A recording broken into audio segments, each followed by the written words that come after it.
that October is here, my favorite month because it is the spooky season and I love all things spooky. And of course, for artists who want to challenge themselves and improve their art, Inktober is the most hyped up thing to do.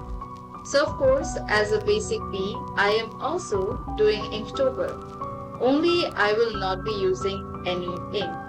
I guess I mentioned it in my last video that I want to participate in Inktober this year because I want to improve my digital painting skill, which of course I need to dreadfully.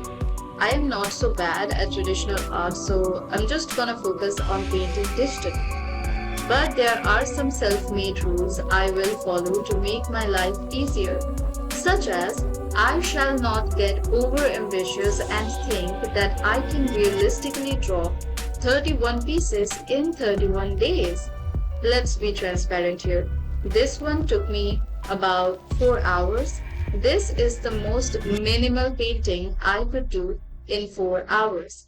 And I wanted to add and subtract so many details as is. Then I had to stop myself and remind me that I need to view this as a practice and not as a process for making the most detailed painting ever. So Inktober will be continued, but I don't think I can finish all 31 pieces within October. So some prompts will inevitably bleed into the next month. However, I will definitely try my best, my hardest, to complete all 31 of the prompts. So yeah, that's the most important thing about my Inktober journey this year. Secondly, I will limit my color palette and not make a full colored illustration every time. I initially tried to draw in grayscale, but it looked really flat and not appealing to me because I honestly love to paint with 100 different shades. But I cannot do that if I want to make so many drawings in 1 month. So a limited color palette it is. And lastly, I will be making all the prompts into something creepy and spooky because in my mind, that's the whole point. It's the season of ghosts and spirits and Halloween, so the theme will be done accordingly. But of course, I won't make it overly creepy. I won't let my demons win, just some touches of it here and there while also maintaining the aesthetic of it. So, yeah, that pretty much sums up the ground rules I've set for myself. Just wish me luck. Now let's talk about this one. The first Inktober prompt is backpack. I don't remember drawing backpack that often, but I also know that it's easy.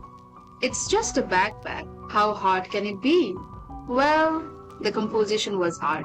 I actually drew two different sketches for this prompt and even started to render them until I realized that they both looked like boo. So I discarded them and did this one, which was basically inspired by one of those pictures you'd find on Google of cat owners carrying their furry babies around in a backpack and traveling the world. It is absolutely the cutest thing ever, so of course I had to make something creepy out of it. Even though I am not super happy about this drawing, personally I had no strength in me to attempt the same prompt the fourth time. So I chanted prayers to my ancestors and thought, you know what, the third time's a charm, and settled with this one. Also, it's only one drawing because I couldn't finish the second prompt for today, but the next video will have more prompts. Pinky promise. And if there are any suggestions for me regarding Inktober, please leave them in the comments. Also follow my Instagram because I will be posting my Inktober progress there before on YouTube because obviously editing a video will take time. So if you enjoy it and want to cheer me on as I crawl my way through these 31 pieces, follow me there, Bobby. Now I understand how irritating it must be to listen to me yap about nothing while I draw dark, creepy stuff. So I am also on a mission to seek out as many spooky stories as I can to tell you so that while you enjoy the art process, you can also be a little spooked. So, for today's short story, I will tell you about the haunting of a pet. My sources are Reddit. This story was posted by a man who recounts his experiences when he was in college. So, this man, let's call him David for the sake of this video, grew up with his pet dog since he was a child. It was a lovely golden retriever named Bonnie.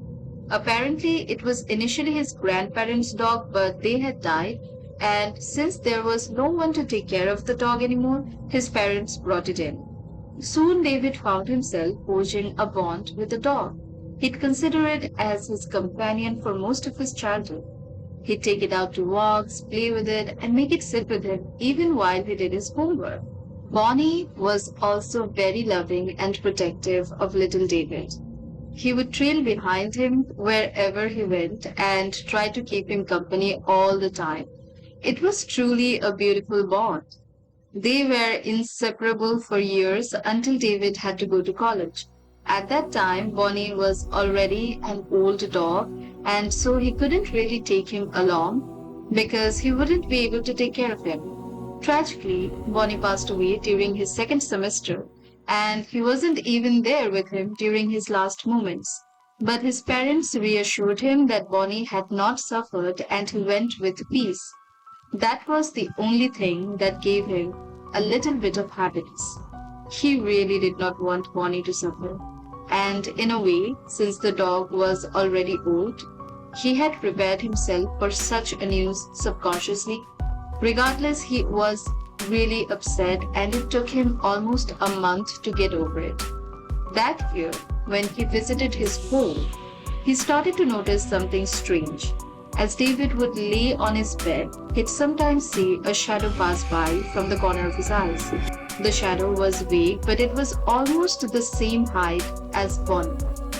The first few times it happened, David brushed it off as his imagination going wild. After all, he was still missing his dog, and being home only made it worse. But these things never stopped happening. On many occasions, he'd hear the sound of the dog's paws running across the staircase. He'd find that where Bonnie used to sleep around the foot of his bed, there'd be dog fur in the morning. Even though it should have scared him, he kind of knew that Bonnie really loved him and his ghost was just here to be with him. So he actually felt endeared by these events. For many years after that, every time he visited home, he'd have the ghost of the dog following him around and sticking to him. He never felt any unease and even welcomed him with love. He even mentioned these instances to his parents later on, but apparently it was only him who had sensed the dog's presence. Due to some unforeseen circumstances, 7 years after Bonnie's death, his parents had to sell the house and move out to a new location. David knew that Bonnie was an old dog and his whole life was spent in that house. So for the spirit, it'd be troublesome to follow him, and the last thing he wanted to do was disrupt his peace. Besides, it had been many years and Bonnie deserved to rest in peace fully. So before moving out, one night David stayed awake until he felt the presence of the dog beside him. It was warm and wholesome.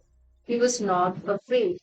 He told the dog about them moving away and assured him that he was fine, that Bonnie did not have to stick around anymore to protect him or keep him company. He'd always love him and have him in his heart. But it was time that he went to the other side and not roam around as a ghost. Surprisingly, after that, the dog's presence became less and less prominent, as if he had actually understood everything David had said to him that night. David felt a sense of bittersweet entanglement with all of this, but he was happy knowing that after so many years, finally, his best friend would find peace. The end.